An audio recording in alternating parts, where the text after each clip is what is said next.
Alors, on va aller faire un tour sur Internet pour aller chercher des silhouettes de poires et de bananes pour commencer.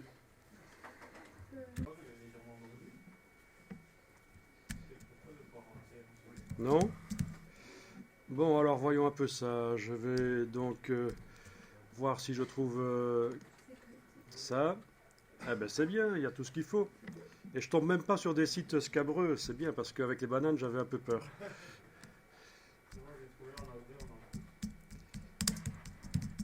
Donc dans mon cas je vais mettre public domaine entre guillemets. Alors, il n'y a pas de banane en silhouette visiblement, mais c'est pas grave, on va transformer ça dans Photoshop avant de le vectoriser dans Illustrator. Quoique, il n'y a même pas besoin, si on vectorise en un seul niveau uniquement du noir dans Illustrator, ça devrait transformer le jaune en noir. Oui, c'est un très bon exercice, ça, voilà, on va faire comme ça. Alors, remarquez que ici j'ai fait une recherche donc sur les bananes et accessoirement dans le domaine public, mais vous n'êtes pas obligé, vous, de le faire dans le domaine public. Vous pouvez simplement taper banana tout simplement. Je ne vais pas demander d'afficher les images de grande taille parce que c'est pour vectoriser. Et je vous l'ai déjà dit hier, mais je vous le redis, quand on vectorise, c'est pour faire une illustration, il y a une stylisation qui a lieu, donc on n'a pas besoin d'avoir une image nécessairement avec énormément de détails au départ.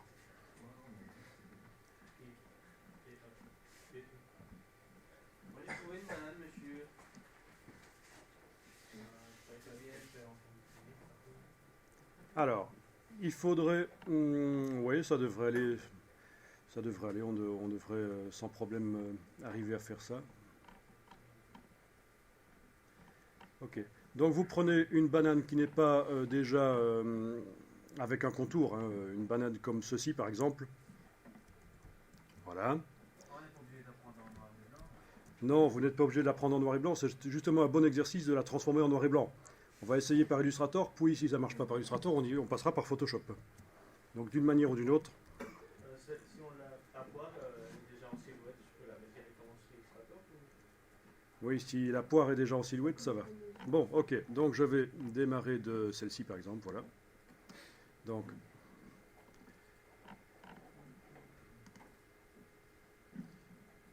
ensuite, copier l'image. Je peux essayer de la transférer directement dans Illustrator, oui, pourquoi pas, si je ne compte pas la modifier par Photoshop. Donc dans Illustrator, je crée un nouveau document.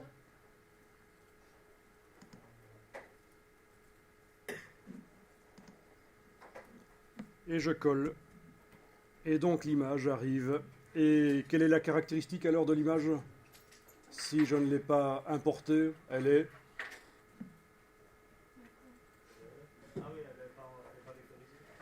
Elle n'est pas vectorisée, mais surtout elle est incorporée. Incorporée, on n'a pas les diagonales sur l'image. Donc ce n'est pas une image avec un lien vers un fichier sur le disque dur, puisque j'ai transféré directement du navigateur vers Illustrator. Et donc dans le menu fenêtre lien, on m'indique même ici en face qu'elle est bien incorporée au document. Voilà. Ensuite, je retourne dans Google et je vais chercher cette fois-ci des poires. Alors, si vous avez le fond qui devient noir quand vous importez, c'est une question de transparence. Donc, ce que je vous conseille de faire, c'est de faire une copie d'écran de ce que vous voyez, la banane en grand dans Google, et vous allez recadrer dans Photoshop avec l'outil de recadrage pour ne garder que la partie banane sur votre copie d'écran. Et c'est ça que vous allez amener dans Illustrator. Monsieur.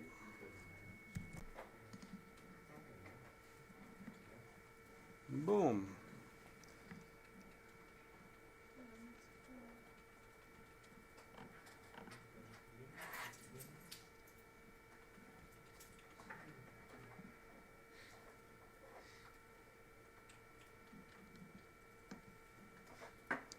Alors on va pas faire le difficile, c'est juste un petit exercice pour démarrer.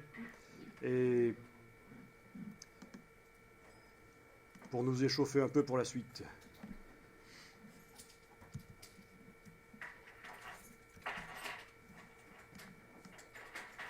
Ok.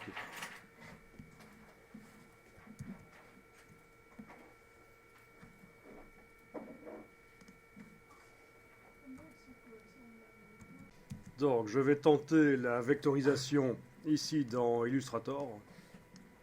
Et si ça ne fonctionne pas, je devrais passer par Photoshop pour régler le problème du fond qui serait pris en compte alors qu'il ne devrait pas être pris en compte. Donc, voyons un peu. Est-ce que vous vous souvenez encore comment on fait pour vectoriser? Donc, Non, pas vectorise, il prend le fond. J'ai essayé, la banane elle disparaît en moitié. objet, vectorisation dynamique, oui. Et puis, on va directement vers les options de vectorisation. Donc, on peut cocher la case aperçu. Et puis, est-ce que vous avez essayé avec le seuil? Ça, vous n'avez pas essayé ça? Donc ça, c'est un réglage qui va permettre de séparer en deux les différents niveaux de luminosité de l'image originale. Il va y avoir d'un côté ceux qui deviennent noirs, les pixels qui deviennent noirs, et de l'autre côté les pixels qui deviennent blancs. Donc c'est le seuil. Vous avez ça aussi dans Photoshop, ceci dit. Donc dans ce cas-ci, voilà, j'augmente le seuil. Ok. Alors, il est possible que ça me fasse des vecteurs, mais que je vais aller supprimer. Pas besoin, je pense, pas besoin de passer dans Photoshop pour ceci. J'ai quand même une belle silhouette de poire, là. On est obligé de la mettre entièrement noire. Donc, elle doit être en effet entièrement noire. Parce que nous allons simplement avoir la forme du fruit, et nous allons mettre un trait dessus, un trait artistique.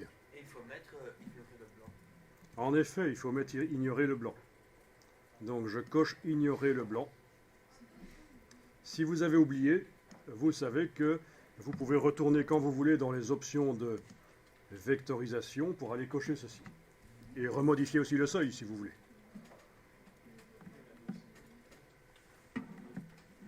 Donc je clique sur vectoriser. Alors je vais essayer avec la banane ici. Ça devrait être beaucoup plus simple parce qu'elle est déjà infographique cette banane. C'est pas une photographie ou un scan d'un dessin. C'est déjà infographique, donc c'est très pur. Le blanc, il n'a pas de détails dedans certainement. Donc, objet vectorisation dynamique, option de vectorisation. Voilà. Alors, je vais jouer sur le seuil ici, de manière à obtenir la banane en silhouette. Voilà. Donc ça, il faut y penser, le seuil. Vous avez également le seuil dans Photoshop. Donc, quand on veut transformer une image en deux niveaux, ça peut avoir un intérêt, par exemple, si on fait des illustrations pour des t-shirts. Parce que quand on imprime des t-shirts, c'est souvent fait en sérigraphie. Et la sérigraphie, ça demande de ne pas avoir de nuances. Bon. On peut apporter des... Donc pas de nuances, ça veut dire pas de demi-mesure, pas de... Soit l'encre elle est sur le t-shirt, soit elle n'y est pas. Bon, c'est vrai qu'on peut faire du tramage en sérigraphie. On peut tramer pour avoir des demi-mesures, mais c'est plutôt rare. Il faut dire aussi que les t-shirts, on peut les faire aussi par d'autres techniques plus modernes. On peut imprimer en jet d'encre, directement sur le t-shirt ou alors sur un transfert, à chaud. Bon, tout ça pour vous dire que quand je vous dis que quand on fait des t-shirts, ils font généralement seulement deux niveaux, soit l'encre est là, soit elle n'y est pas. Ça, c'est la règle générale, c'est l'habitude, mais il y a d'autres manières de faire.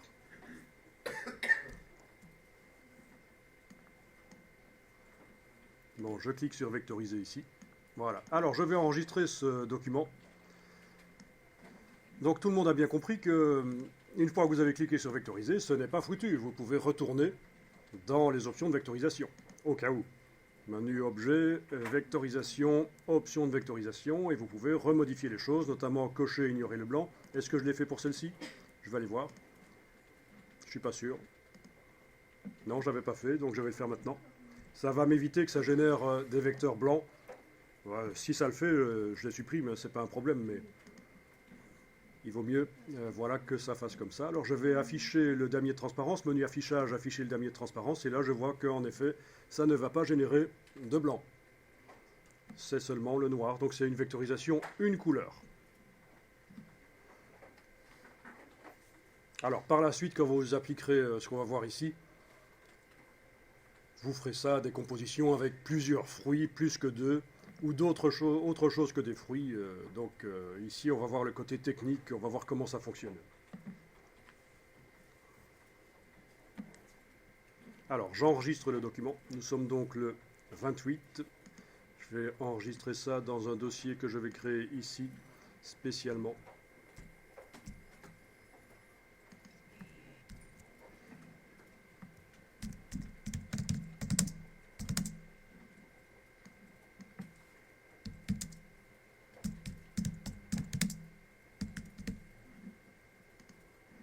Voilà.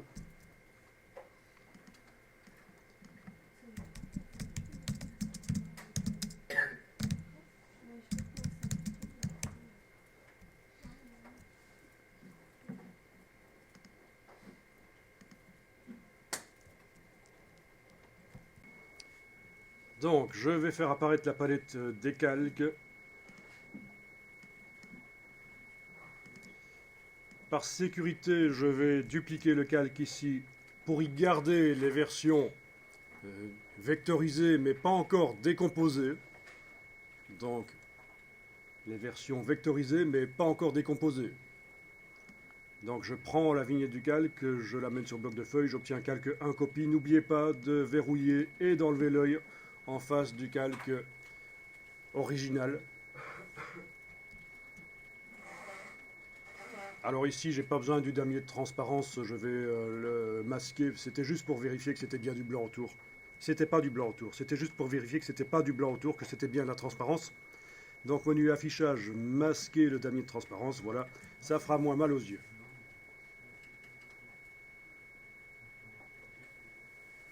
Alors, une des deux images est activée et je vais décomposer donc pour obtenir les vecteurs. Donc menu objet, vectorisation dynamique, décomposer. Et voilà, on voit les vecteurs qui apparaissent.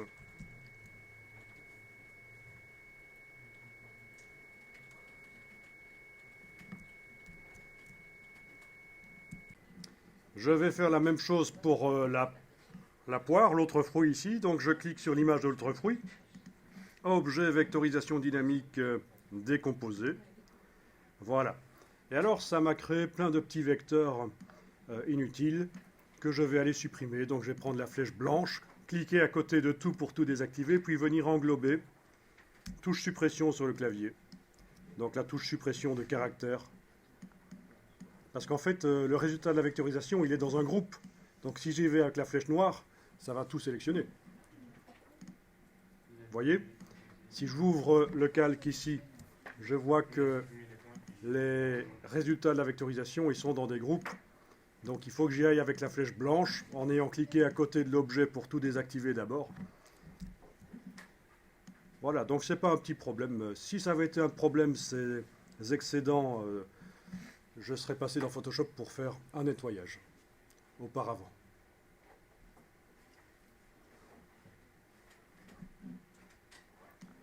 Donc je mets à jour le fichier sur le disque dur, fichier enregistré, voilà.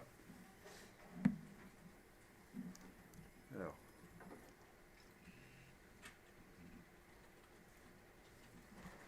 Qu'est-ce que nous avons ici? Oui, ça ne va pas poser trop de problèmes, ça. C'est pas très grave. Bon, ceci dit, c'est l'occasion de vous montrer, si ceci me gêne, je peux supprimer les points. Donc, avec la plume, si je m'approche d'un point, la plume devient négative. Et ça supprime les points. Ça, vous savez. Et si vous voulez supprimer un point dans une forme, il ne faut surtout pas, avec la flèche, aller cliquer sur le point et enfoncer la touche suppression.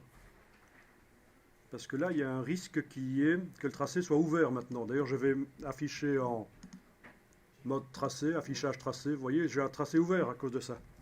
Donc, j'annule. Donc, si vous voulez supprimer un point, ne cliquez pas sur lui avec la flèche blanche et enfoncez la touche suppression, parce que vous aurez ouvert votre tracé et ce n'est pas très propre. On va avoir une ligne droite qui va réunir les deux extrémités. Donc, j'annule. Si vous voulez supprimer un point, c'est bien la plume que je prends. Donc ici, flèche blanche, j'active quand même l'objet pour voir les points. Donc ça c'est le raccourci de la flèche blanche, la touche commande du Mac ou contrôle du PC. Puis, sans enfoncer aucune touche au clavier, je viens sur les points que je veux supprimer. Voilà. Donc c'est comme ça qu'on va pouvoir s'en sortir, hein, éventuellement. Alors s'il y en a vraiment beaucoup à supprimer, c'est vrai qu'on pourrait procéder autrement et aller fermer le tracé manuellement après. Bon, je vais aller en arrière pour vous montrer que j'aurais pu faire comme ceci. Flèche blanche, englobée,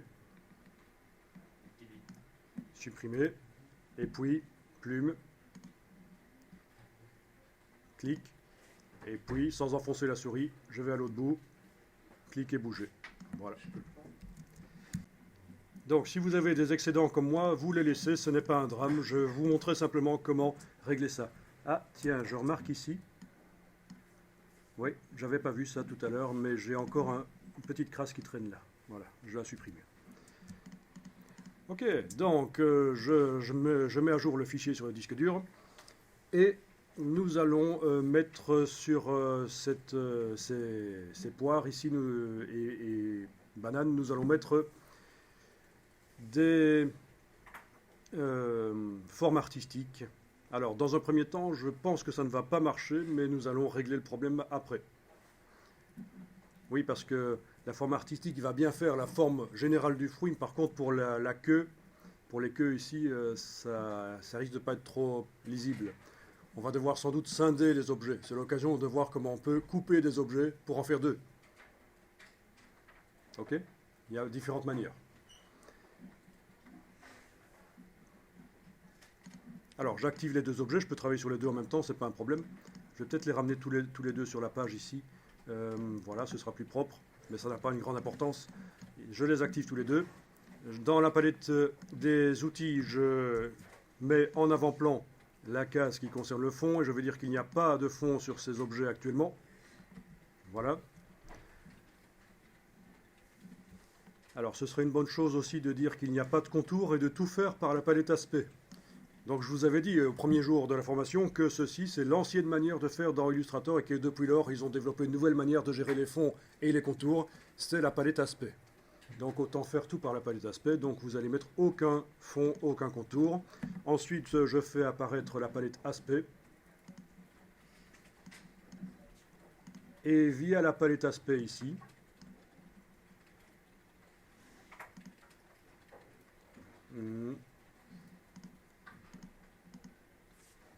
oui, non, ça va. Il va le faire sur le groupe, oui. Vous savez quoi, on va faire les choses proprement. Le résultat de la vectorisation nous a créé un groupe. C'est ce que me montre ici la palette aspect. Groupe. Je vais aller ouvrir la palette des calques. Enfin, le calque sur lequel je travaille actuellement. Je vais l'ouvrir comme ça. Voilà. On a un groupe qui contient lui-même un groupe qui contient le tracé de la banane ici. On a un groupe qui contient lui-même un groupe qui contient le tracé de la poire. Donc c'est pas très propre tout ça. Hein, on est d'accord. Donc voilà, en ayant les deux fruits ici sélectionnés, il suffit d'aller dans le menu Objet, Dissocier, ou alors le raccourci clavier majuscule CTRL-G, ou majuscule commande G sur le Mac. Objet dissocié. Donc déjà là, il y a une partie des groupes qui sont partis. Ensuite, à nouveau, puisqu'on avait des sous-groupes, objet dissocié. Voilà. Et donc là, plus de groupes, donc c'est propre. Ce sera plus facile pour manipuler les objets. Et alors? Mais oui, dissocier, c'est dégroupé, quoi. Ils auraient dû appeler ça dégroupé, mais voilà. Et alors, on m'a dit que j'ai des tracés. La palette aspect m'a dit que maintenant que j'ai des tracés, c'est parfait. Je mets à jour le fichier sur le disque dur. On n'est jamais assez prudent. Ensuite, je vais donc... oui, on peut démarrer de là éventuellement. Vu qu'on n'est pas sur du texte, on peut démarrer de là. On peut aller via la palette aspect ici. Choisir de travailler sur le contour. Voilà. Je clique sur la vignette contour dans la palette aspect. Donc dans un premier temps, ce sera peut-être la même chose que de le faire par la palette des outils, mais après, vous allez voir que on aura absolument besoin de la palette aspect parce que nous allons avoir deux fonds sur les objets. Donc, je vais commencer par mettre une couleur. Voilà. C'est vrai que la couleur devrait être différente pour les deux objets, mais ce n'est pas un drame ici. Je peux mettre la même couleur pour commencer. Vous allez bien laisser le contour sur un point, parce qu'en fait, nous allons mettre maintenant une forme artistique sur le tracé. Et c'est via la forme artistique qu'on va gérer l'épaisseur. Ce sera plus simple. Donc, quand on met une forme artistique, il vaut mieux laisser un point d'épaisseur de contour. Si vous commencez à jouer là et sur l'épaisseur de la forme artistique, ça commence à devenir le boxon. Quand on veut changer l'épaisseur, il faut aller à deux endroits, c'est pas facile. Ensuite, donc, une fois que vous avez mis un contour vert, alors je vais zoomer pour que vous voyez qu'il y a bien un contour vert sur les poires ici, hein, et les bananes. Ok. Vous êtes en tracé. Non, je ne suis pas en tracé, j'ai supprimé le fond. Il n'y a pas de fond. Il y a la diagonale rouge sur le fond. Et j'ai été mettre un contour. Alors, je fais apparaître la palette des formes. Et dans la palette des formes, j'ai déjà des formes artistiques, mais je vais aller chercher d'autres formes artistiques dans la bibliothèque à laquelle j'ai accès ici en bas à gauche de la palette des formes. Donc si vous ne voyez pas la palette des formes, c'est menu fenêtre forme. Donc voilà, artistique. Et vous allez pouvoir aller chercher, si vous voulez, plusieurs palettes.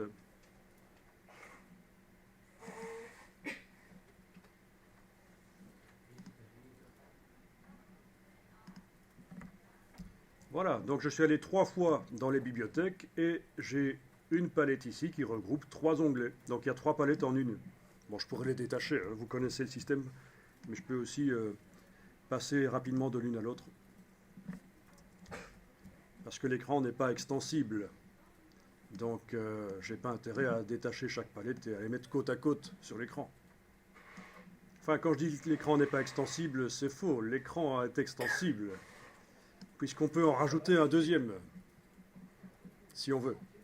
Donc c'est d'ailleurs quelque chose qui est assez courant chez les infographistes. On travaille sur 2 écrans en même temps.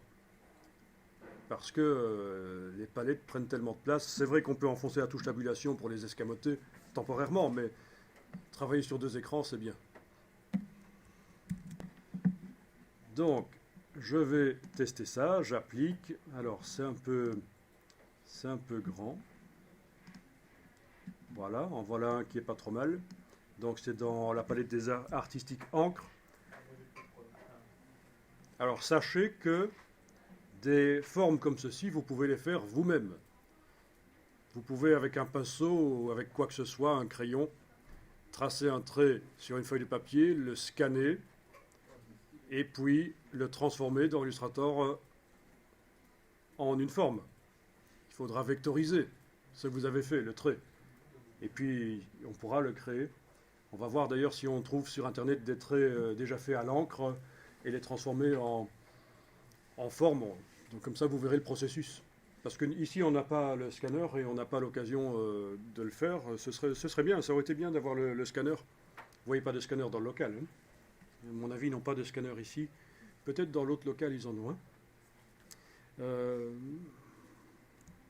Mais on peut aussi prendre une partie de photographie. Ce n'est pas un problème. Tout peut être transformé en forme artistique. Du moment que ça a quand même une forme un peu allongée. Enfin, même beaucoup allongée. D'accord ? Parce que si ça n'a pas une forme allongée, on en fera plutôt une forme diffuse qu'une forme artistique. Le principe de la forme artistique, c'est que ça suit le tracé. Donc on a intérêt à ce qu'elle soit allongée, la forme au départ. Ok.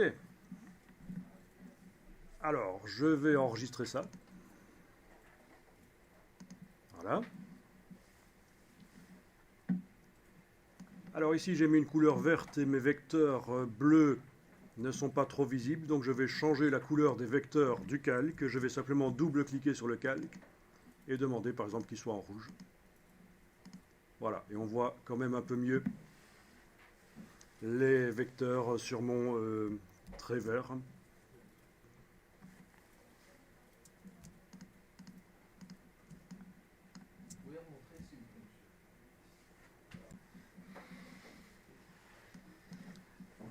Alors, la forme que vous avez appliquée aux objets, vous êtes allé la chercher dans une palette personnalisée.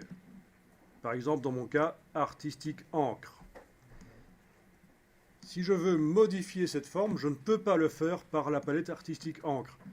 Les bibliothèques de forme ne sont pas modifiables. Donc, où est-ce que je dois aller si je veux modifier la forme que je viens d'appliquer? En fait, dès que je l'ai appliquée, elle a été transférée dans la palette des formes du document.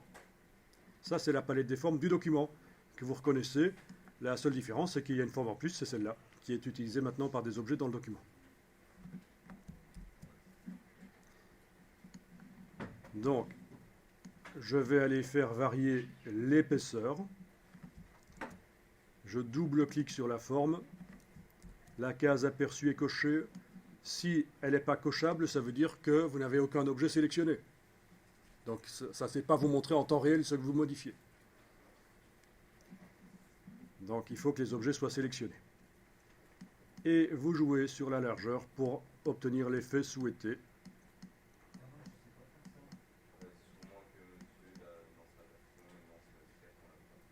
Vous n'avez pas quoi? Ah, le curseur. Oui, vous n'avez pas le curseur. Donc, dans ce cas-là, vous mettez là-dedans et ça clignote et vous jouez avec les flèches au clavier.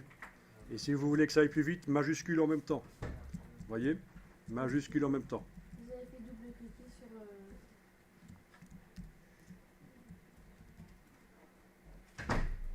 Alors, à un certain moment, si je passe de 180 à 190, il y a la banane qui foire.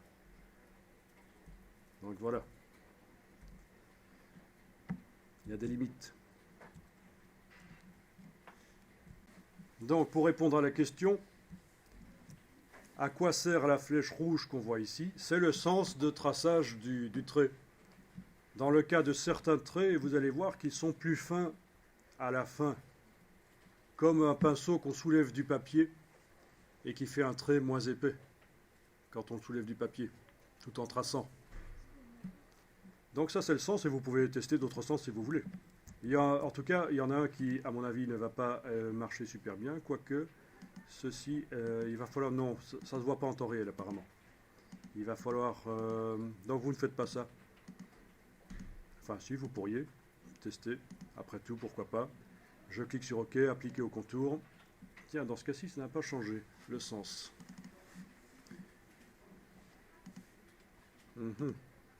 Pourquoi ça... Oui, ça a changé, oui, voilà. J'étais revenu au même sens que le premier. Alors, à mon avis, ceci, ça ne va pas bien marcher. Hein.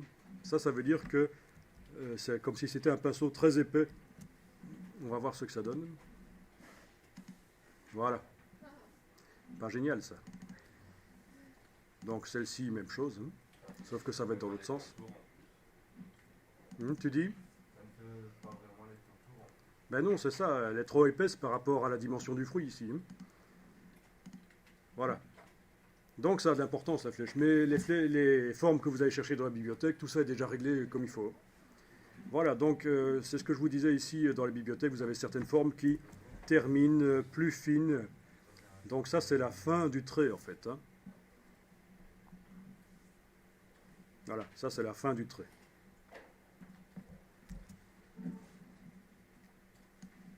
Bon, alors, je vais vous demander de dupliquer le calque par sécurité, parce que nous allons faire quelques modifications sur les fruits, et si ça foirait, il faudrait pouvoir revenir en arrière.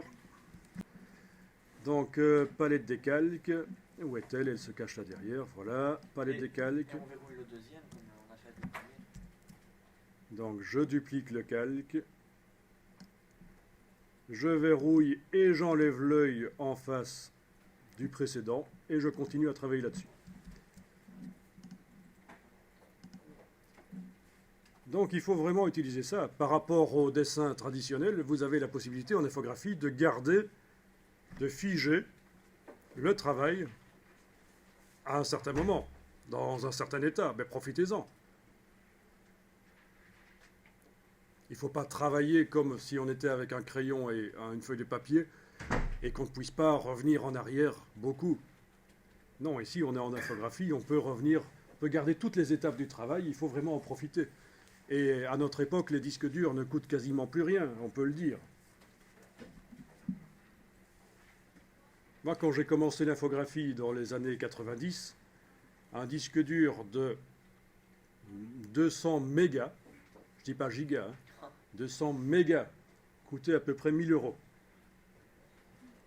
À notre époque, on a des disques durs de 2000 gigas pour à peu près 100 euros. Donc 10 fois moins cher, et c'est 2000 gigas, donc ça fait combien? Ça fait combien de fois plus que 200 mégas? Ben, ça fait pas 1000 fois plus, si je calcule. Oui, donc voilà, ça évolue. Donc tout ça pour dire qu'à notre époque, on n'a pas d'excuses, on a la possibilité de garder l'évolution de son travail. Des espaces de stockage, il y en a. Bah alors évidemment, quand je vous dis 100 euros pour un disque dur de 2000 gigas, c'est pas le petit mini transportable. Là, le fait qu'il soit petit et transportable, ça a un coût. Non, je vous parle du disque dur en interne, il va coûter 80 euros, mais en externe, 100 euros. Donc, mais il est gros et lourd. Ça, c'est vrai. Mais enfin, bon. Si on veut jouer la carte de l'économie, le fait qu'il soit un peu lourd, on passe au-dessus, je veux dire, hein, c'est pas très grave. Alors, j'aimerais bien que la queue ici soit éventuellement d'une épaisseur différente du reste. Et bien pour faire ça, il va falloir... il y a différentes solutions. C'est vrai qu'il y a dans C5, nous avons un outil pour transformer les épaisseurs ici, qui pourrait peut-être marcher, quoique non, parce que nous n'avons pas un trait. Il y a deux traits ici qui créent la queue, et pas un seul, donc ça ne marchera pas bien. Je ne suis pas un gros adepte de cet outil-là pour modifier les largeurs. Je trouve ça un peu chipot, mais ça peut être intéressant, il faut savoir qu'il existe. Mais de toute façon, vous, dans CS4, vous ne l'avez pas. Donc on va faire autrement. On va séparer en deux le fruit et la queue. Donc pour faire ça, deux solutions. Je vous en montre une première. Vous avez... Là, c'est pour réparer le saut de bug qu'il y a avec le pinceau, c'est ça? Le bug ici, avec le pinceau. Non, non, c'est pas pour réparer le bug avec le pinceau. Le bug avec le pinceau, je vais pouvoir éventuellement le réparer en mettant... Oui, non, ici ça marche pas, en modifiant la forme. Mais pour le bug dont tu parles avec le pinceau, je vais pouvoir... Le fait que ce soit fort anguleux, bon, c'est peut-être pas gênant, hein. C'est peut-être graphique, c'est peut-être pas gênant, mais si on veut réparer ça, il faudra aller chercher, je pense, l'outil de conversion de point directeur derrière la plume, d'accord? Et mettre une tangente sur le point ici. Je vais essayer. Dans le bon sens, la tangente. Ah oui, donc ici, ça ne marche pas parce que il va falloir que j'ajoute des points avant de faire ça. Donc je vais, avec la plume d'abord, ajouter un point ici éventuellement. Voilà, et un là. Voilà, parce que ça bouge trop la forme du fruit. Si je vais mettre une tangente sur le point là, ça a une répercussion sur toute la forme du fruit. Donc en ayant mis un point là et là, normalement, je vais pouvoir aller transformer celui-ci et lui donner un côté rond, et voilà. Ok? Donc c'est comme ça qu'on pourra résoudre le fameux bug dont tu parles, mais qui n'est peut-être pas nécessairement gênant, hein. C'est pas fait exprès, non, mais ça peut être corrigé, mais peut-être que ça donne du caractère au dessin. Mais voilà, si je veux une courbe, c'est possible. Je remontre. C'est pas quelque chose que vous allez faire maintenant, parce qu'on s'éloigne du sujet, mais puisque vous posez la question, je montre. Donc là, je mets un point d'ancrage là, un point d'ancrage là. Je prends l'outil de conversion de point directeur ici. Je vais convertir ce point d'angle en lui mettant une tangente. Attention à ne pas faire un nœud comme ça, c'est pas bon, hein. Il faut aller dans le bon sens. Voilà. Puis je vais prendre la flèche blanche et le repositionner, bouger ses poignets pour lui donner une belle courbe, etc. Donc voilà. Et puis il faut les poignets ici aussi. Attention, ça bouge la forme du fruit parce que c'est une tangente. Il y a la deuxième moitié de tangente qui bouge aussi. Voilà, donc c'est comme ça qu'on va arriver à éventuellement arrondir les choses. Non, ce que je voulais vous montrer, c'est comment séparer la queue et le fruit ici. Et vous avez, en fait, ça vous allez faire, derrière la gomme, les ciseaux, c'est pour couper un tracé. Il y a plus radical que ça, si je veux couper 2 tracés d'un coup. Le cutter. Alors attention, le cutter, ici, sert à couper des formes, pas des tracés. Les ciseaux, c'est pour les tracés, quand je veux jouer sur un tracé, en effet. D'ailleurs, je vais vous montrer, comme ça vous allez voir la différence.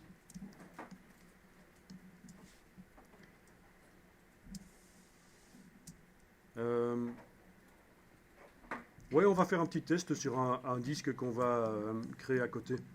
Vous allez faire ça. Vous allez prendre l'outil de création d'ellipse ici, dessiner une ellipse avec un fond pour qu'on comprenne bien.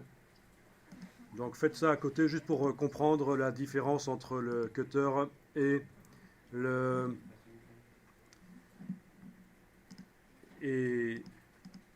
les ciseaux.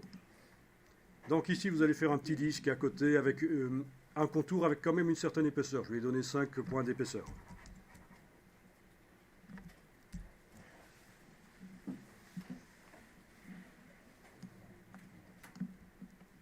Ok, ça marche? Donc les ciseaux. Je vais avec les ciseaux. Regardez, vous allez tester après. Donc c'est pas l'outil qu'on va utiliser, mais c'est toujours utile de savoir qu'il existe. Avec les ciseaux, je vais sur le tracé et je clique et ça a coupé le tracé à cet endroit-là. Aucune différence jusqu'à présent, mais quand je vais avec la flèche blanche cliquer à côté de tout, puis je reviens sur le tracé, je vais essayer de bouger ce point-là. Voilà, j'ai ouvert le tracé en fait. Ok? Donc si je vais avec la flèche blanche sur un autre point, ça coupe pas. Hein. Il n'est pas coupé à cet endroit-là. Je bouge simplement le point. Mais là, avec les ciseaux, si je clique même sur le point, je ne suis pas obligé de cliquer entre 2 points. Hein. Si je clique même sur le point ici, voilà, ben voilà, j'ai 2 formes là maintenant. Puisque j'avais déjà coupé un endroit, du coup, si je coupe à un autre endroit, ça me fait 2 formes ouvertes. Donc, problème, entre les 2 extrémités de la forme ouverte, c'est une ligne droite. Hein. Si je ne veux pas de ligne droite, il faut que je rejoigne. Bon, ben essayez de faire ça déjà, l'outil ciseau, pour voir comment ça marche.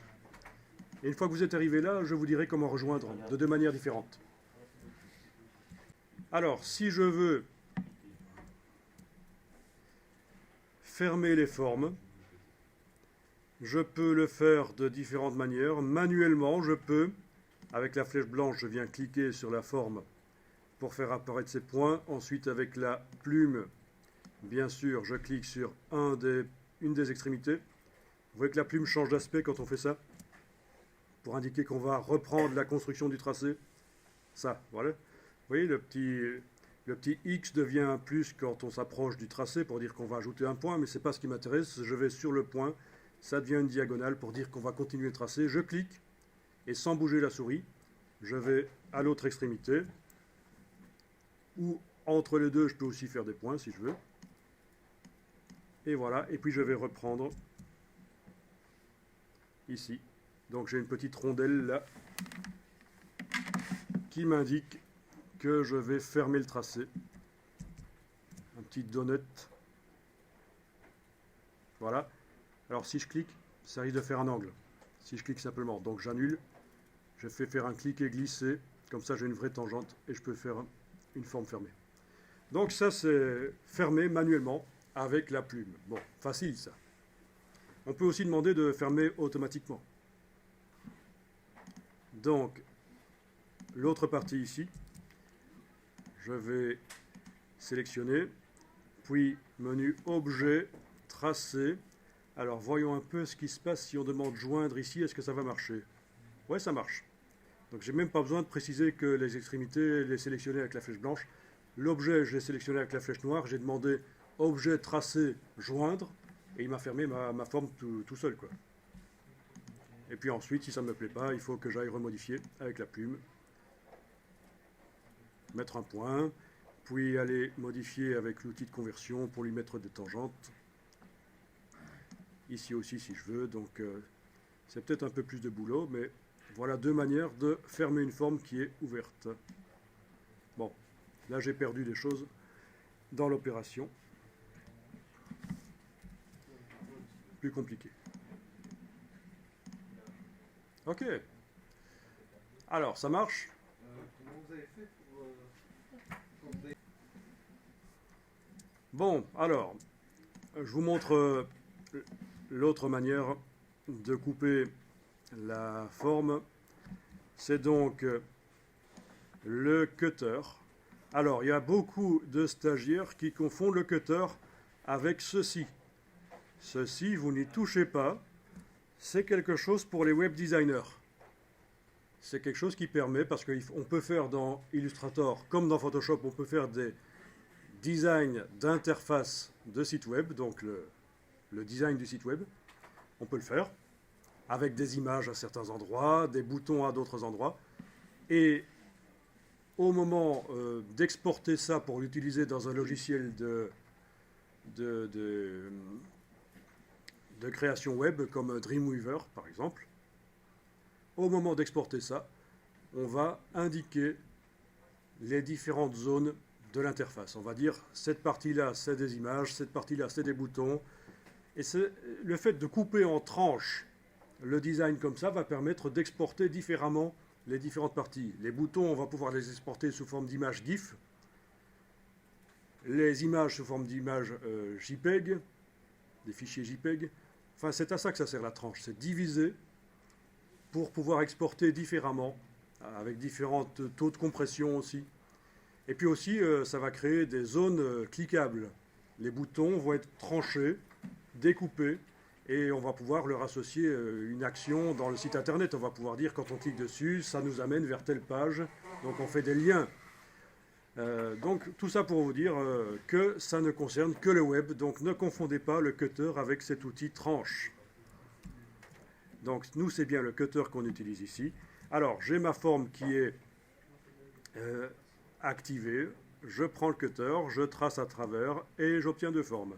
Si je retrace à travers, j'obtiens 4 formes. J'annule ça.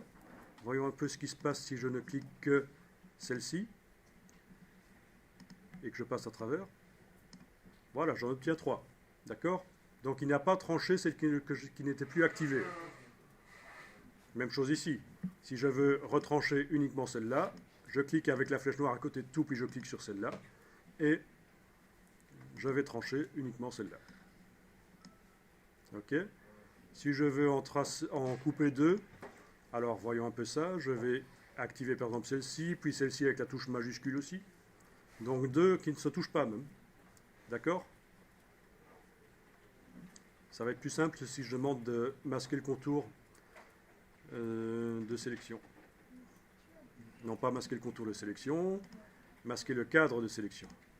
Ça vous faites pas, je vous montre simplement. Voilà.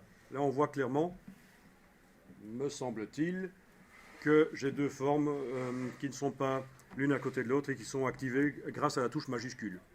Voyons un peu ce qui se passe si je les coupe avec le cutter. Ça fonctionne. Donc voilà, c'est intéressant, ça permet de couper une ou plusieurs formes activées, qu'elles soient l'une à côté de l'autre ou pas.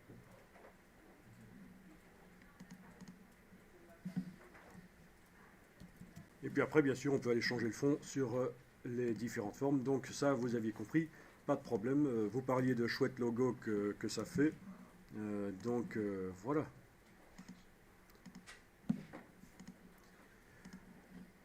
Donc on a vu deux manières de découper les formes.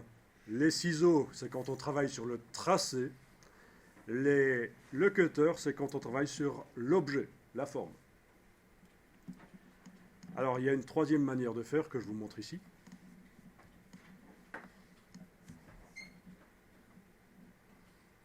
Donc,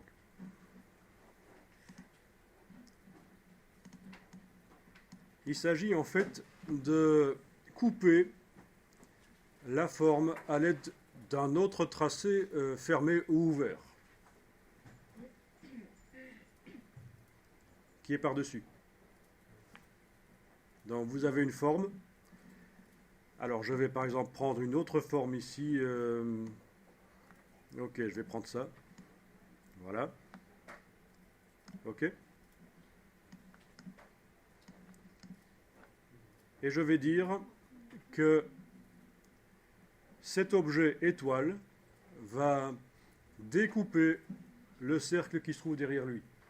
Dans l'opération, une fois que ce sera fini, l'étoile va disparaître. Elle ne sert qu'à faire la découpe. Donc ça, il faut le savoir. Si ça vous intéresse de la garder, l'étoile, il faudra la dupliquer et la mettre ailleurs, en attendant. Donc, menu Objet. Je pense qu'avec l'étoile seulement sélectionnée, ça devrait marcher. Objet tracé, et vous avez quelque chose ici qui s'appelle diviser les objets inférieurs. Donc les objets qui se trouvent en dessous. Et voilà. L'étoile, comme prévu, a disparu. Et nous avons deux objets. Intéressant ça, pour faire des puzzles. Diviser les objets Inférieurs. Donc je recommence. Je fais par exemple, je vais faire ici une étoile, voilà. Je vais faire ici un rectangle qui va traverser tout, voilà. Et je vais demander que le rectangle découpe l'étoile. Objet, tracé, diviser les objets inférieurs. Oui, c'est important qu'il n'y ait que le rectangle qui soit activé. Voilà, donc il faut que les objets qui vont être découpés ne soient pas sélectionnés. Objet, tracé, diviser les objets inférieurs. Et voilà. Alors, il faut évidemment faire attention à ceci, c'est que si j'ai plusieurs objets, ils vont tous être découpés, à moins de les verrouiller. Bien sûr, si vous les verrouillez, ils ne pourront pas être affectés par ceci.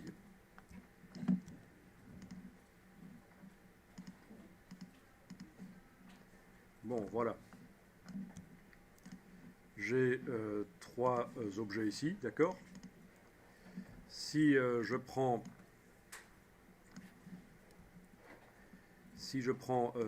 quoi que ce soit, un rectangle, une ellipse, une étoile ou n'importe quoi, d'ailleurs je vais le faire ici avec des traits. Je vais prendre l'outil trait ici, ça devrait marcher aussi. Oui. Non, mauvais exemple. Je vais le faire avec l'étoile ici. Donc je prends une étoile. Il n'est même pas obligatoire qu'elle ait une couleur. Je la superpose ici, voilà. Je vais changer peut-être un peu sa dimension parce que ces pointes sont un peu trop près des bords des cercles. Voilà, ok. Et je veux que ça divise les objets inférieurs.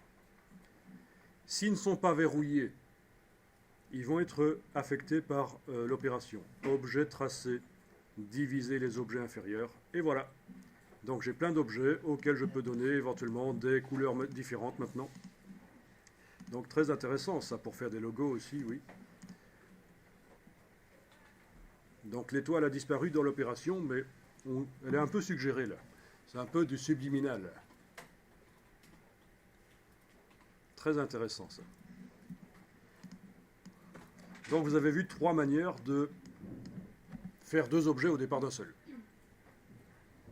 Donc couper la queue de la poire pour en faire un objet seul, ben, ça va être facile maintenant.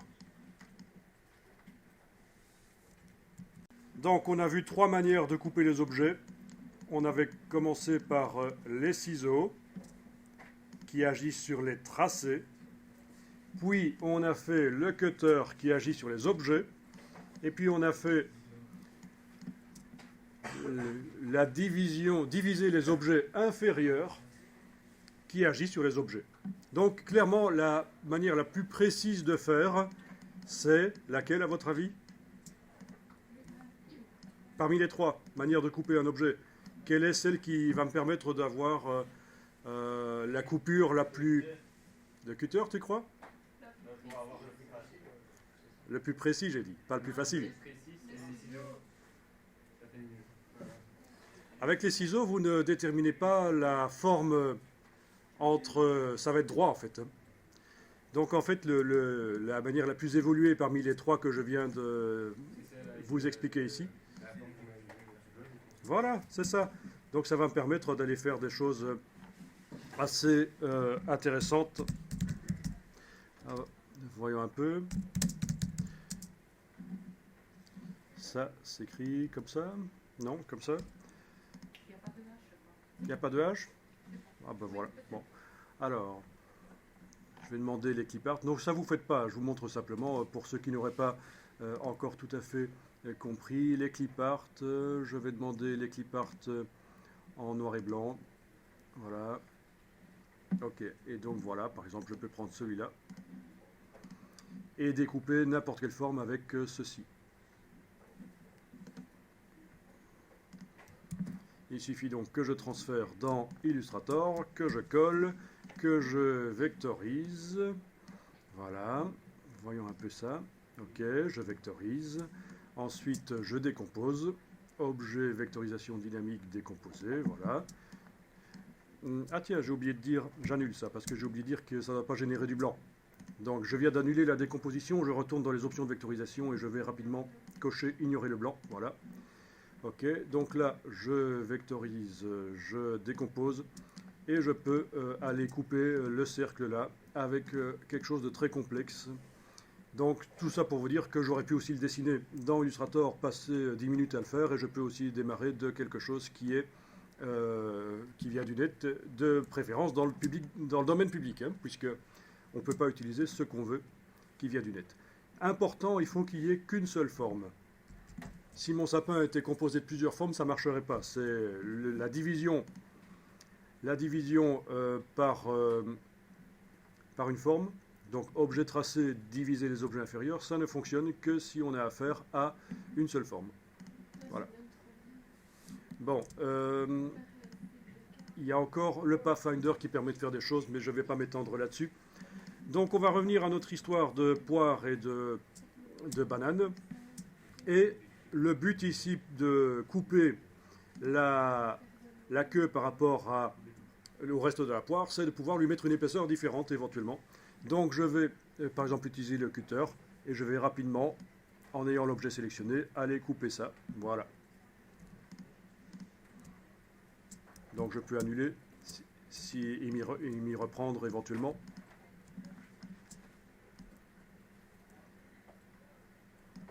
Voilà.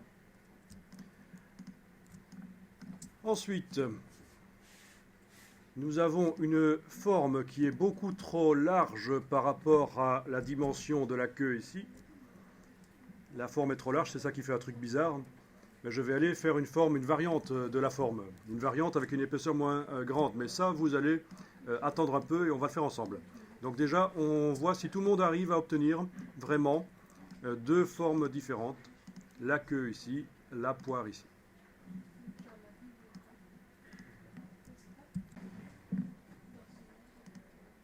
Alors, dans la palette des formes du document, j'ai la forme ici qui est utilisée par les deux objets.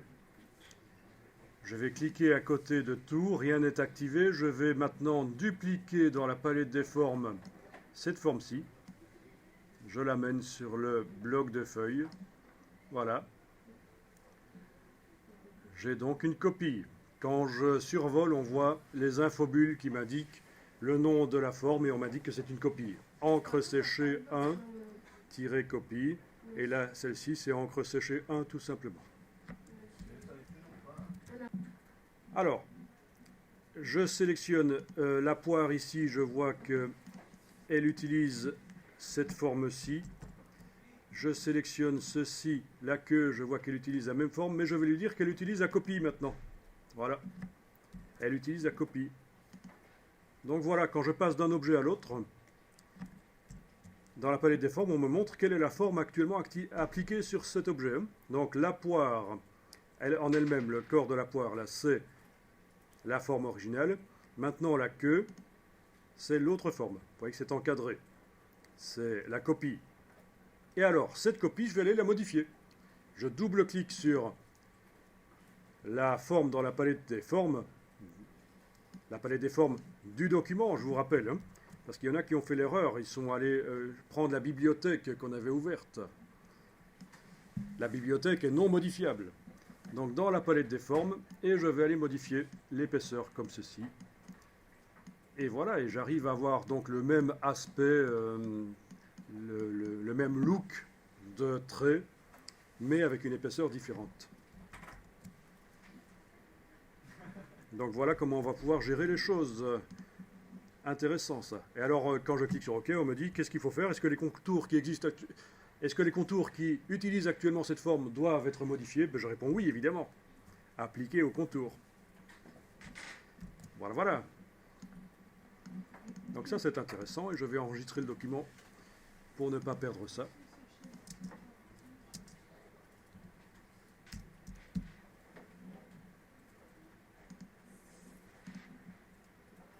Et alors, on peut faire la même chose sur la banane. Donc pour ceux qui auraient loupé le processus, je vais le répéter donc ici.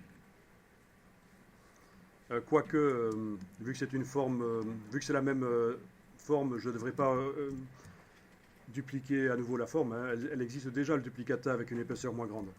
Donc pour la banane ici, je sélectionne et éventuellement, si nécessaire, avec le cutter, je vais donc aller couper ou avec une autre méthode. Voilà, je vais aller couper. Et puis, flèche noire, je clique à côté de tout. Flèche noire, je clique sur la queue. Puis, j'applique l'autre forme. Et voilà.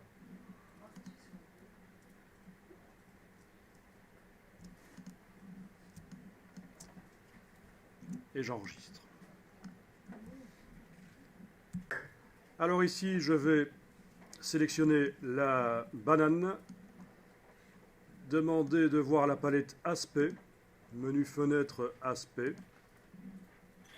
Alors ce serait intéressant de dupliquer le calque avant de faire ça au cas où on ferait une gaffe. Donc dans la palette des calques, je vais aller dupliquer le calque.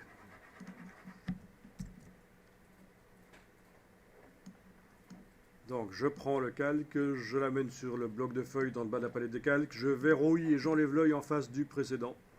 Et donc je continue le travail ici. Donc je travaille sur la banane et je vais lui ajouter un fond. Donc palette aspect. Pour l'instant il y a un fond mais sans couleur. Et je vais donc ici dans la palette aspect en ayant l'objet, le corps de la banane ici sélectionné. Je vais aller lui mettre une couleur. Voilà. OK.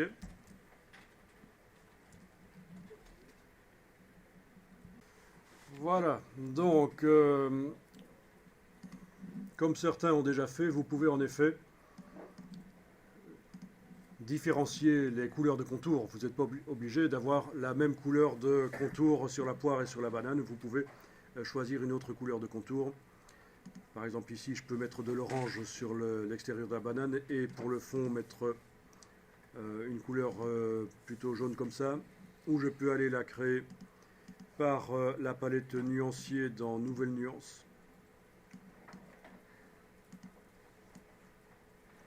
Parce que le nuancier ne contient pas beaucoup de couleurs intéressantes dès le départ.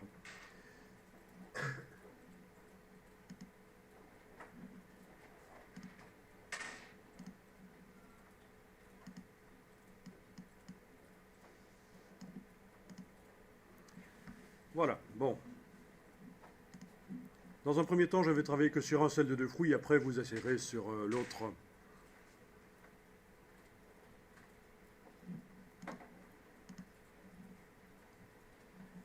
Donc ce qui va être intéressant ici, c'est de modifier. Dans un premier temps, on pourrait peut-être modifier, oui, ça serait intéressant de faire ça. Faire en sorte que là où le contour se superpose au fond, on voit vraiment la différence, que ça fasse comme si le contour ici était dessiné au marqueur. Vous savez ce qui se passe avec les marqueurs, quand on superpose des couleurs au marqueur, ça s'assombrit. Eh bien, on peut faire ça dans Illustrator aussi. Il y a possibilité, comme dans Photoshop, de modifier ce qu'on appelle les modes de dessin ou modes de fusion. Donc pour faire ça, je vais d'abord indiquer que je veux modifier le mode de fusion du contour. Alors première chose à faire, ce serait peut-être de sélectionner l'objet en question. Oui, est-ce qu'il est sélectionné ou pas? Vérifiez bien, parce que la palette aspect, c'est un piège, on peut travailler dedans sans qu'il y ait aucun objet sélectionné, et finalement, donc, rien ne changera sur l'objet. Donc, je sélectionne l'objet, dans ce cas-ci, l'objet banane, là. Le corps de la banane. Dans la palette des calques, je vais, pour que tout le monde comprenne bien, changer même la couleur ici du calque, pour que ça se voit mieux, les vecteurs. Voilà, je les ai mis en bleu foncé, mais vous n'êtes pas obligé de le faire, mais enfin, tout le monde voit ici que, en tout cas, la banane est sélectionnée. Et qu'est-ce qui m'intéresse dans cette banane? Je veux modifier son contour. Donc dans la palette aspect, je clique sur la ligne contour.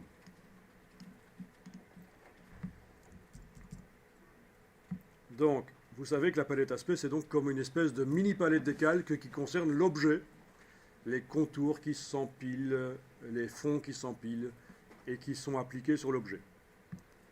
Alors, voyons ça. Je vais aller ouvrir ceci, ça, et changer là. Voilà, et ça fonctionne. Donc, c'est bien ça qu'il va falloir faire. Je vérifie juste parce que parfois, avec Illustrator, ce n'est pas si simple que ça. Donc, vous allez en fait, pour le contour ici, vous n'avez même pas besoin de sélectionner. En fait, à partir du moment où vous ouvrez ici, on sait qu'on travaille sur lui. Vous ouvrez. Et vous trouvez ici les effets spéciaux qui sont appliqués sur ce contour. Actuellement, il y en a pas qu'on a appliqué nous-mêmes, mais d'office dans Illustrator, il y en a un qui se trouvera toujours là, c'est l'opacité. Et on voit ici qu'elle est par défaut, ça veut dire que c'est une opacité de 100%, recouvrant. Donc recouvrant, qu'on soit dans Photoshop ou Illustrator, c'est ce qu'on appelle le mode normal. Quand une couleur qui se superpose à une autre la recouvre. C'est ce qu'on a ici. Alors ceux qui sont un peu observateurs vont dire oui, il y a déjà un petit mélange de couleurs. Je vois déjà apparaître ici une couleur qui est différente de celle-là et différente de celle-là. D'accord? C'est vrai qu'il y a déjà un petit effet de transparence. Oui, ça simule en fait la surimpression des encres. On est dans un document CMJN. Mais bon, c'est quand même très discret. On ne peut pas dire que c'est un effet voulu. Mais nous allons vraiment faire en sorte que là où le jaune de la banane et le brun ici du contour se superposent, si vous avez d'autres couleurs, c'est la même chose. On va faire en sorte que ça crée vraiment une couleur différente. Donc, je clique ici sur opacité. Ce que je vois apparaître ici, c'est la palette transparence de Illustrator. À la place de normal, qui veut donc dire recouvrant, je vais aller choisir produit. Si je veux obtenir cet effet de marqueur qui assombrit. Alors, remarquez que dans la liste des modes de dessin, il y a des séparateurs horizontaux. Ça groupe, les modes de dessin sont groupés. Par exemple, j'ai ici obscurcir, produit, densité, couleur plus.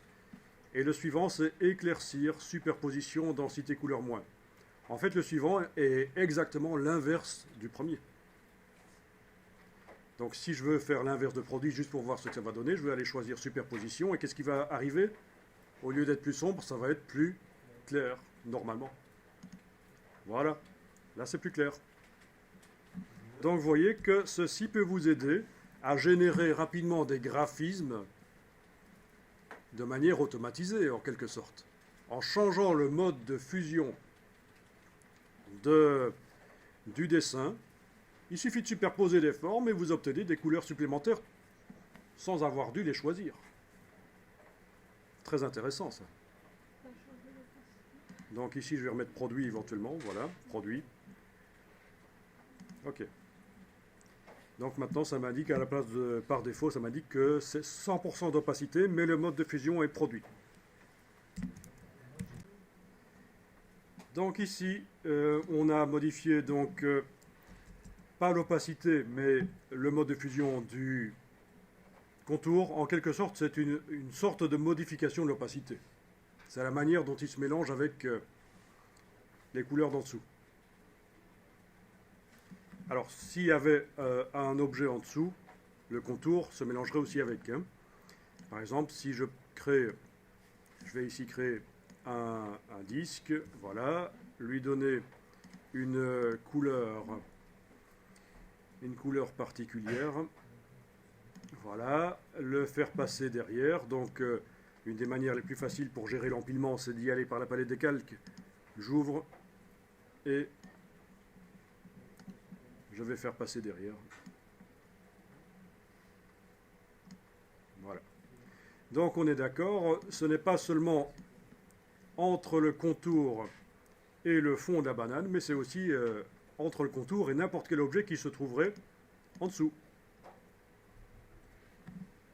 Donc ça va permettre rapidement d'obtenir des illustrations qui sont riches au niveau des couleurs. Comme je vous disais, automatiquement, il y a des couleurs supplémentaires qui se créent suite à ces mélanges. Voilà, très intéressant. Bon, vous n'êtes pas obligé de le faire. La dernière chose que je viens de faire là, c'était juste pour vous montrer que donc il y a des couleurs supplémentaires qui se créent.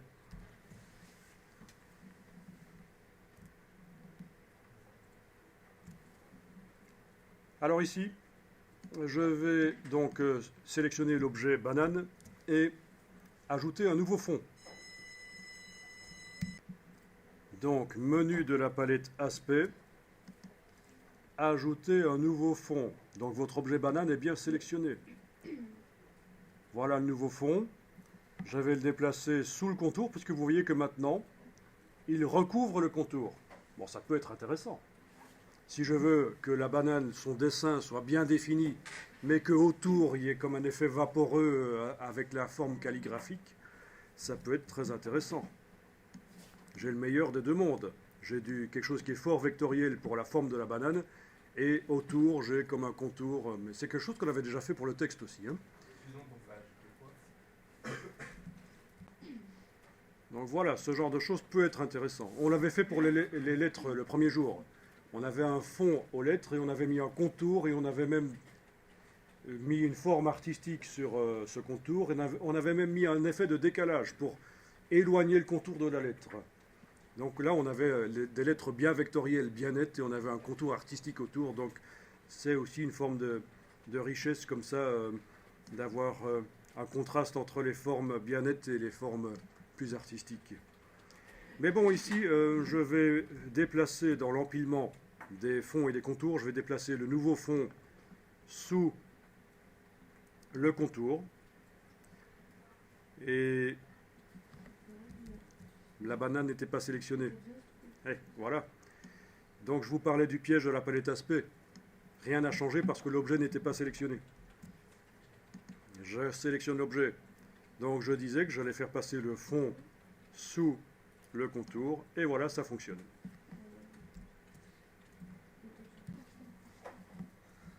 Alors, je vais changer la couleur du fond du dessus. Voilà. Je vais mettre, par exemple, soyons fous, je vais prendre un rose ici. Bien. Comme ça, on verra bien la différence. Donc, qu'est-ce qui se passe? Le fond rose est exactement au même endroit que le fond jaune. Ben oui, puisqu'il est mis sur le même objet. On est d'accord. Donc, le fond jaune, je ne le vois plus. Si j'enlève l'œil, rien ne change sur l'objet, ça veut dire qu'il n'intervient pas du tout dans la création de la couleur de l'objet. Alors, je vais ouvrir le fond ici que j'ai ajouté et je vais sur le mot opacité faire apparaître la palette transparence et je vais changer ceci. Par exemple, je vais mettre en superposition, pourquoi pas, voilà. Superposition, où on peut choisir d'autres choses. Densité couleur plus, densité couleur moins, etc. Donc c'est vous qui choisissez. En tout cas, quoi qu'il en soit, nous obtenons au final en fait une troisième couleur qui n'est ni celle du premier fond, ni celle du second fond. C'est un mélange selon le mode de fusion qu'on choisit ici. Dans ce cas-ci, j'ai choisi teinte. Teinte, ça veut dire quoi? Ça veut dire que la couleur ici teinte le jaune. La luminosité du jaune est gardée, mais il devient coloré comme ceci. Bon. En fait, les modes de fusion, c'est fort empirique, c'est-à-dire que on peut savoir ce qu'ils font, mais dans la réalité, quand on fait une illustration, il faut tester. Alors, il y a possibilité dans Illustrator d'ajouter des raccourcis clavier pour passer d'un mode de fusion à l'autre. C'est pas prévu d'office, mais on peut le faire. Et ça, c'est bien pratique.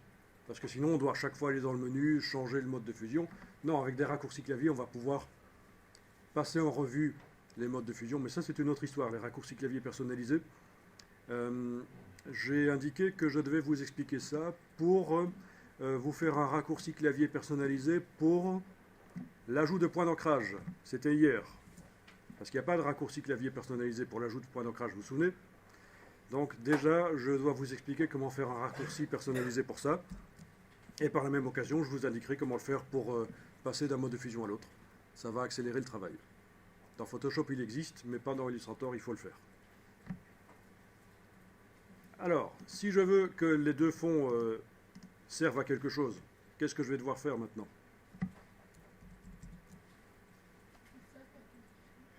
Ben, le jaune, là, il ne sert pas à grand-chose, parce que j'aurais très bien pu n'avoir qu'un seul fond et mettre directement cette couleur-là. Donc ça ne sert à rien d'avoir deux fonds. Si on met un motif ou pas. Ouais, ça,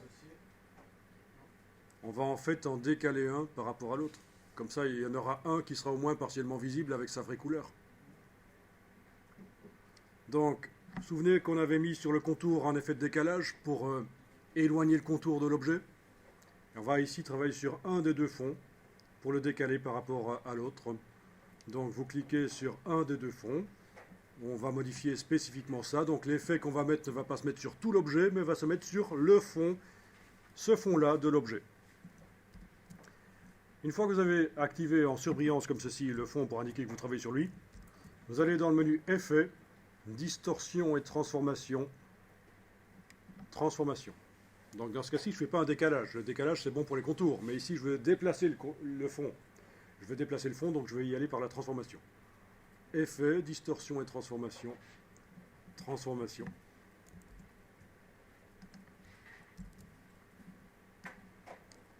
Alors, je peux cocher la case aperçue pour voir ce que ça donne. Bien entendu, mon objet doit être activé.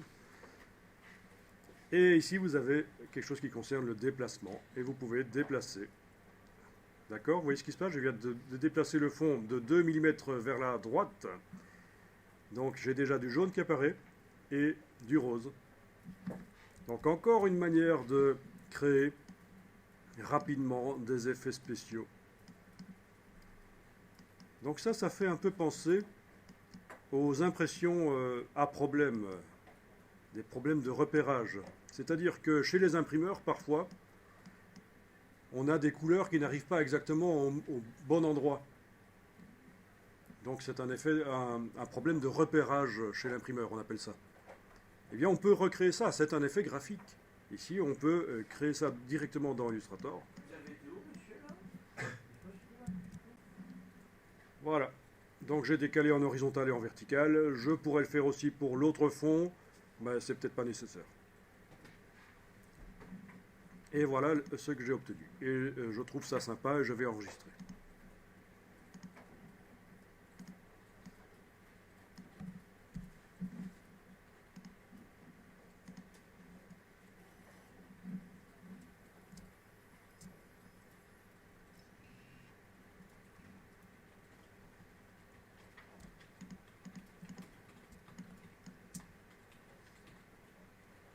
Alors évidemment, une banane de cette couleur, c'est peut-être pas très naturel, mais si c'est pour faire un truc un peu fantaisie qui font sortir les gens de leur déprime quotidienne, pourquoi pas, hein?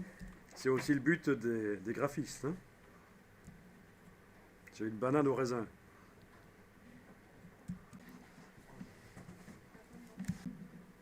Alors imaginons que je veux utiliser l'aspect que je viens de mettre au point. Je veux l'utiliser sur d'autres objets. Comment est-ce que je fais? Eh bien, c'est là que la palette complémentaire de la palette aspect va entrer en jeu. La palette des styles graphiques. Donc, les aspects se créent dans la palette aspect, mais se stockent dans la palette style graphique. Alors, on va chercher la palette style graphique, menu fenêtre, style graphique. On y a déjà touché un peu hier. On était allé chercher des boutons pour vous prouver que dans Illustrator, les biseaux, c'est pas génial et que c'est mieux de faire passer par Photoshop. D'accord? Vous vous souvenez qu'on était allé chercher les boutons? Mais ici, c'est la palette style graphique du document qui m'intéresse. Alors pour l'instant, elle est très pauvre, il n'y a pas grand-chose dedans. Mais voilà ce que je vais faire. En ayant l'objet sélectionné ou pas, ça n'a pas d'importance. Du moment que votre aspect apparaît dans la palette aspect. Je vais déplacer ce petit carré ici. Le déplacer vers la palette des styles graphiques. Et voilà, c'est stocké. Donc, à partir de là, quand je fais n'importe quel objet et même autre chose, je vais pouvoir appliquer le style graphique dessus. Donc, je crée un objet ici, je clique ici dans la palette style graphique sur le style graphique, et voilà. Je crée du texte.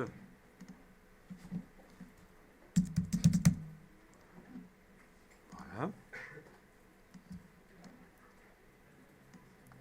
Je clique sur le style graphique. Et voilà. Génial ça. Bah oui. Créer un style pour un seul objet, c'est un peu bête. Alors ici, vu que le texte est petit, ça fait des trucs bizarres. Hein. Il n'est pas assez grand. Ça, il faut le savoir, avec les formes calligraphiques, si le texte ou l'objet est trop petit, ça commence à foirer. Donc là, j'ai agrandi le texte, ça va. Si l'étoile, je la rétrécis, ça va commencer à foirer sur l'étoile. Voilà. Bon. Ça va encore, l'étoile. Donc on a quand même quelque chose de très similaire à ce qu'on a sur la banane. Donc on peut avoir dans une affiche une cohérence graphique en ayant sur le texte un effet et on le retrouve sur des éléments graphiques dans l'affiche par exemple. Et ça sert aussi à faire des choses plus sérieuses. Pour des sites web, je peux faire un style graphique pour un bouton et l'appliquer sur d'autres boutons.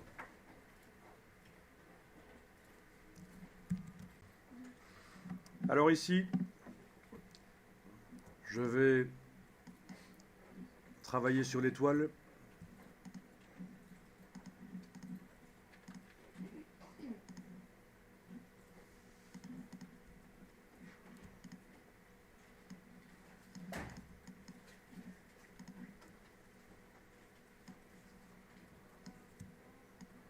Ok, je travaille sur l'étoile. Alors vous regardez, vous allez essayer après. On imagine que je voudrais tester. Je voudrais faire une variante de mon style. Donc, l'étoile est sélectionnée ici. Je vais aller changer par exemple la couleur ici. Voilà, je vais mettre du bleu à la place du fond rouge foncé que j'avais mis. Voilà, donc j'ai changé les choses ici. Et alors je me dis, tiens, ça c'était pas mal. C'est ça que j'aurais dû mettre sur tous mes autres objets. Sur le texte qui utilise le style graphique que j'ai déjà mis là. Sur la banane, surtout. C'est ça que j'aurais dû utiliser. Eh bien, je peux faire en sorte que ceci soit à nouveau utilisé, soit maintenant utilisé par le texte banane et par la banane. Alors, par sécurité, je vais ici, d'abord, avec la flèche noire, cliquer à côté de tout. Et je vais, par sécurité, dupliquer le style graphique ici. Donc j'ai bien cliqué à côté de tout avant d'aller dupliquer parce que je risque d'appliquer le style graphique s'il y a un objet sélectionné. Et je ne veux pas perdre ce que je viens de faire ici, donc il n'est pas activé. Je prends le style graphique, je le duplique et j'obtiens donc style graphique 1. Et là, c'était style graphique. Oui, c'est comme ça que ça va marcher. La copie va avoir un petit numéro. On peut les renommer par la suite, hein, ce genre de choses. On peut les afficher par liste aussi. Donc si vous préférez les choisir par nom, ou à la fois par icône et par nom. Voilà. Alors déjà, vous allez essayer de faire ça. Vous allez créer... vous allez sur un des objets qui utilisent votre style graphique, faire une variante, notamment changer le fond. Ça aurait pu être plein d'autres choses. Changer la couleur du fond, par exemple. Ensuite, en n'ayant aucun objet activé, vous allez dupliquer le style graphique qui est actuellement utilisé par les objets.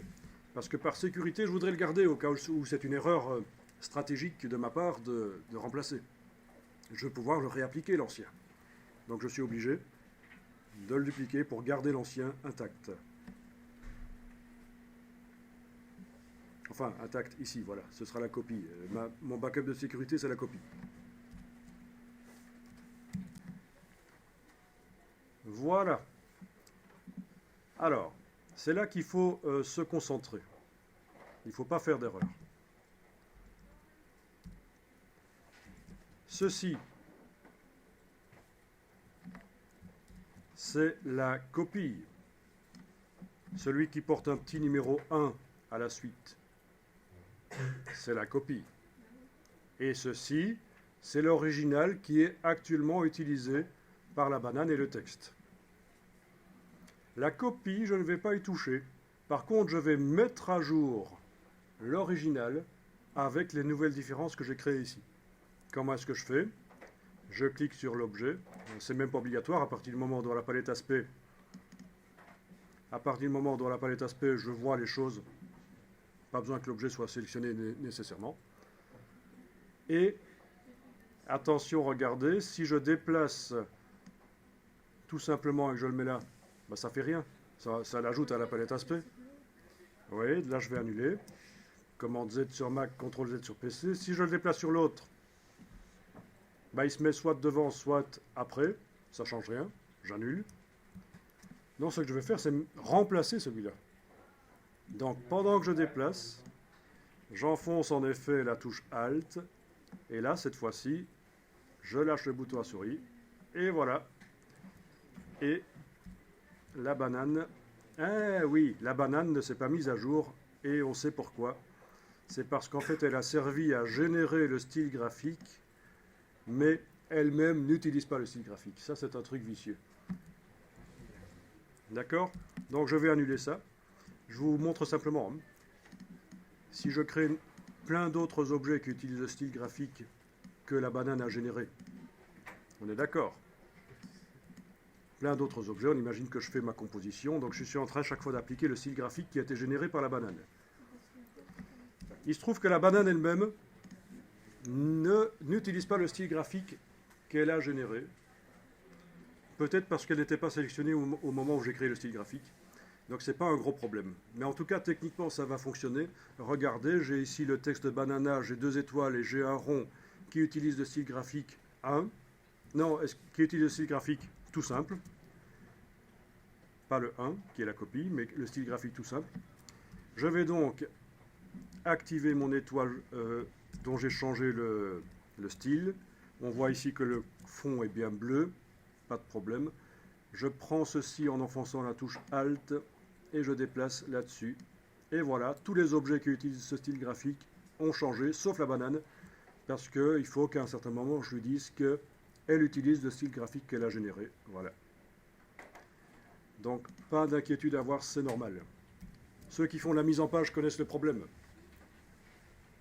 Quand on met au point un style de paragraphe dans le texte, on formate un texte pour qu'il ait un certain aspect, et qu'on génère un style de paragraphe au départ de ce texte, parfois, suivant qu'une option ou pas est cochée, le texte utilise son style qu'il a généré ou ne l'utilise pas.